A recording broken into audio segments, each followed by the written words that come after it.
আসসালামু আলাইকুম বন্ধুরা। প্রফেসর ইউনূস ও মোদির মধ্যে কি আলোচনা হয় ব্যাংককের বিমস্টেক অনুষ্ঠানের সময়? এ নিয়ে কি বলছে দুই দেশের মিডিয়া, চলুন দেখে আসি। First India. আর নয় অন্যায়, বাংলাদেশ ও হিন্দুদের নিরাপত্তা নিয়ে ইউনূসকে কড়া বার্তা মোদী। ভারতে আশ্রিত শেখ হাসিনাকে কি ফেরত চাইল বাংলাদেশ? বাংলাদেশে হিন্দু নিপীড়ন এবং নিধন নিয়ে মোহাম্মদ ইউনূসকে সতর্ক করলেন নরেন্দ্র মোদী।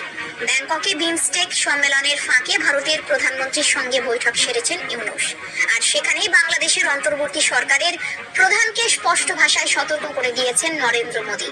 হিন্দুদের সুরক্ষা নিয়ে উদ্বেগও জানিয়েছেন ভারতের প্রধানমন্ত্রী। তিনি নিজের এক্স হ্যান্ডেলে লেখেন, আজ বাংলাদেশের অন্তর্বর্তীকালীন সরকারের প্রধান উপদেষ্টা জনাব মোহাম্মদ ইউনূসের সাথে সাক্ষাৎ করলাম। ভারত বাংলাদেশের সাথে একটি গঠনমূলক ও জনকেন্দ্রিক সম্পর্কের প্রতি প্রতিশ্রুতিবদ্ধ। আমি বাংলাদেশের শান্তি, স্থিতিশীলতা, অন্তর্ভুক্তি ও গণতন্ত্রের প্রতি ভারতের সমর্থনকে পূর্ণ ব্যক্ত করেছি। অবৈধভাবে সীমান্ত অতিক্রম রোধের ব্যবস্থা নিয়ে আলোচনা করেছি এবং বাংলাদেশের হিন্দু এবং অন্যান্য সংখ্যালঘুদের নিরাপত্তার বিষয়ে আমরা গুরুতর উদ্বেগও প্রকাশ করেছি। মোদী ও ইউনূসের বৈঠক নিয়ে শুক্রবার বিস্তারিত জানান ভারতের বিদেশ সচিব বিক্রম মিশ্রি। তিনি জানান, বাংলাদেশ সরকারকে সেই দেশের হিন্দুদের সুরক্ষা নিশ্চিত করতে নির্দেশ দিয়েছেন প্রধানমন্ত্রী। স্রেফ তাই নয়, বাংলাদেশে সংখ্যালঘু হিন্দুদের উপর ঘটে চলা পাশবিক নির্যাতনের ঘটনাগুলির পুঙ্খানুপুঙ্খ তদন্ত করে নির্যাতিতদের নিরাপত্তা নিশ্চিত করতেও বলেছেন প্রধানমন্ত্রী। গত 2024 সালের অগাস্ট মাসে বাংলাদেশে ছেড়ে ভারতে চলে আসেন তৎকালীন প্রধানমন্ত্রী শেখ হাসিনা। তারপর থেকে বাংলাদেশে জামাতপন্থীদের অত্যাচার শুরু হয়। সংখ্যালঘু হিন্দুদের উপর নেমে আসে চরম বিপর্যয়। হিন্দুদের ঘরবাড়ি, দোকানপাট জ্বালিয়ে দেওয়া থেকে শুরু করে মন্দিরেও হামলা, লুটপাটের ছবি রেখেছে গোটা দেশ। বাংলাদেশের অন্তর্বর্তী সরকার গড়ে তার মাথায় বসেন শান্তিতে নোবেল জয়ী মোহাম্মদ ইউনূস। হাসিনা চলে আসার পরে প্রথম মোদীর সঙ্গে সাক্ষাৎ হলো ইউনূসের। যে সমস্ত ভাষার ব্যবহার, যে সমস্ত কার্যকলাপের ফলে পরিবেশ নষ্ট হয়, শান্তি বিঘ্নিত হয়, সেই সব সরকারের এড়িয়ে যাওয়া উচিত বলেও বাংলাদেশ সরকারের প্রধানকে পরামর্শ মোদীর। বাংলাদেশে গণতন্ত্র প্রতিষ্ঠা, শান্তি আনয়ন ও উন্নতির পক্ষে ভারতের সমর্থনের কথাও জানান মোদী। সীমান্তে উদ্ভূত পরিস্থিতি নিয়েও ইউনূসকে সতর্ক করেন মোদী। সীমান্তে বিশেষত রাত্রে নিরাপত্তা সুনিশ্চিত করতে ও শান্তি বজায় রাখতে যথাযথ পদক্ষেপ গ্রহণ করতে ইউনূসকে পরামর্শ মোদীর। বাংলাদেশের সঙ্গে পুরনো সুসম্পর্কের কথা উল্লেখ করলেন মোদী। জনগণের কথা ভেবে দুই দেশই কিভাবে এতদিন পারস্পরিক সহাবস্থান বজায় রেখেছে, ইউনূসকে সেই কথাই মনে করালেন নরেন্দ্র মোদী। যদিও শেখ হাসিনার প্রত্যর্পণের বিষয়ে মোদী এবং ইউনূসের মধ্যে কোনো কথা হয়েছে কিনা সেই সম্পর্কে নিরুত্তরই থেকেছেন বিক্রম মিশ্রি। সব জল্পনা কল্পনার অবসান ঘটিয়ে বিমস্টেক শীর্ষ সম্মেলনের সাইডলাইনে বৈঠক করলেন অন্তর্বর্তী সরকারের প্রধান উপদেষ্টা ডক্টর মোহাম্মদ ইউনূস এবং ভারতের প্রধানমন্ত্রী নরেন্দ্র মোদী। বহুল প্রতীক্ষিত এই বৈঠকে আলোচনা হয় শেখ হাসিনাকে ফিরিয়ে আনা থেকে শুরু করে সীমান্ত হত্যা ও পানি বন্টন চুক্তি নিয়ে। প্রধান উপদেষ্টার প্রেস সচিব শফিকুল আলম বলেন, বৈঠকটি খুবই ফলপ্রসূ ও গঠনমূলক হয়েছে। অবশেষে সব জল্পনা কল্পনার অবসান ঘটিয়ে অন্তর্বর্তী সরকারের প্রধান উপদেষ্টার সাথে বৈঠক হলো ভারতের প্রধানমন্ত্রী নরেন্দ্র মোদী। থাইল্যান্ডের ব্যাংককে শাংগ্রিলা হোটেলে বিমস্টেক শীর্ষ সম্মেলনের শেষে সাইড লাইনে অনুষ্ঠিত হলো বহুল আলোচিত এই বৈঠক। ডক্টর মোহাম্মদ ইউনূস সরকারের দায়িত্ব গ্রহণের পর থেকেই মোদীর সাথে বৈঠক নিয়ে চেষ্টার অন্ত ছিল না। আদৌ বৈঠক হবে কিনা তা নিয়েও শঙ্কা ছিল। বৈঠক শেষে সাংবাদিকদের সাথে কথা বলেন প্রধান উপদেষ্টার প্রেস সচিব শফিকুল আলম। জানান, বৈঠকে পারস্পরিক স্বার্থ সংশ্লিষ্ট সব ইস্যু নিয়ে আলোচনা হয়েছে। এছাড়া বাংলাদেশের স্বার্থ সংশ্লিষ্ট যত ইস্যু ছিল তা নিয়েও আলোচনা হয়েছে। কথা হয়েছে শেখ হাসিনাকে ফিরিয়ে আনার ব্যাপারেও। কথিত স্বৈরাচারের উস্কানিমূলক সব বক্তব্য যে ভারত থেকে বসিয়ে দেওয়া হচ্ছে, কথা হয়েছে তা নিয়েও।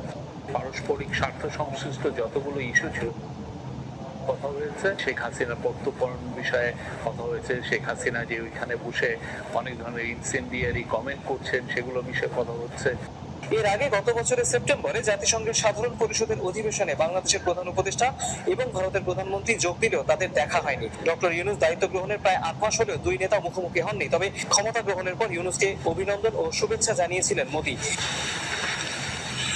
গত 26 মার্চ বাংলাদেশের স্বাধীনতা দিবস উপলক্ষেও মোদী শুভেচ্ছা জানিয়ে অধ্যাপক ইউনূসকে চিঠি পাঠান। প্রেস সচিব বলেন, দুই নেতার বৈঠকে তিস্তা ও সংশ্লিষ্ট পানি বন্টন চুক্তি নিয়ে আলোচনা হয়েছে।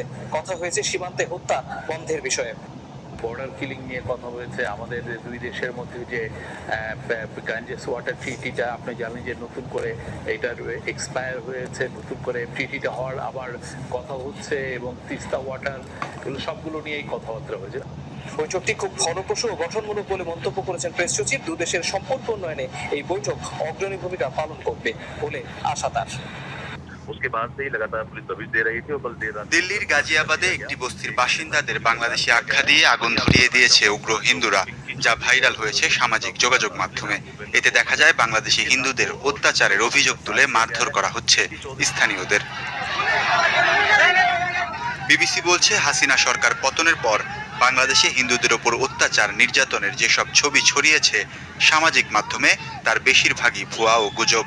সংবাদ মাধ্যমটির ফ্যাক্ট চেকাররা জানান, হিন্দুদের ওপর ব্যাপক অত্যাচার হচ্ছে বলে যেসব ভুয়া পোস্ট সামাজিক মাধ্যমে ছড়িয়ে পড়েছিল, তার বেশিরভাগই ভারতীয় বিভিন্ন অ্যাকাউন্ট থেকে পোস্ট করা হয়েছে। কিছু গুজব ছড়ানো হয় বাংলাদেশের ভেতর থেকেও। তথ্য যাচাই করতে গিয়ে বিবিসি দেখে, শুধু হিন্দু নয়, ভাঙচুর আর জ্বালাও পোড়াও হয় মুসলমানদের বাড়িতেও। ধর্ম নয়, বরং রাজনৈতিক সম্পৃক্ততাকে কেন্দ্র করেই ঘটছে এসব বিশৃঙ্খলার ঘটনা, যাকে ভারত থেকে সাম্প্রদায়িক রং দেয়া হয়েছে। গুজব ওঠে জ্বালিয়ে দেওয়া হয়েছে হিন্দু ক্রিকেটার লিটন দাসের বাড়ি। একইভাবে ভুয়া তথ্য ছড়ানো হয় চট্টগ্রামের নবগ্রহ মন্দির নিয়েও। মন্দির কর্মকর্তা স্বপন দাস জানিয়েছেন, মূলত প্রার্থনা স্থলটির পেছনে একটি আওয়ামী লীগ কার্যালয়ে আগুন দেওয়া হয়েছিল। হিন্দুদের ওপর আক্রমণের দাবি করে ফেসবুকে দুটি পোস্টে ছড়ানো হয় বিভ্রান্তিকর তথ্য। পরে দেখা যায় ভুক্তভোগীরা আসলে মুসলমান ও আওয়ামী লীগের নেতা। দুই নারীকে অপহরণ নিয়েও ছড়ানো হয় ভুয়া তথ্য। যাচাইয়ের পর জানা যায়, ঢাকায় ট্রাফিক নিয়ন্ত্রণের দায়িত্ব পালন করা এক ছাত্রীকে বাসায় ফিরিয়ে নিয়ে যাচ্ছেন তার বাবা মা। নোয়াখালীর এক নারীর ক্ষেত্রেও ছড়ানো হয় ভুয়া তথ্য। তবে দেশীয় ফ্যাক্ট চেকাররা বলছেন, শুধু সামাজিক মাধ্যম নয়, গুজব ছড়াতে প্রথম সারিতে কাজ করছে একাধিক ভারতীয় গণমাধ্যম। তারপরও বাংলাদেশের সংখ্যালঘু সুরক্ষার কথা বলে কমিটি গঠন করেছে ভারতের স্বরাষ্ট্র মন্ত্রণালয়, যার প্রধান করা হয়েছে বিএসএফ এর পূর্বাঞ্চলীয় প্রধান অতিরিক্ত মহাপরিচালক রবি গান্ধীকে। যদিও হিন্দুদের সহায়তার জন্য রোববার থেকে হটলাইন চালুর কথা জানিয়েছেন বাংলাদেশের অন্তর্বর্তী সরকারের ধর্ম মন্ত্রণালয়ের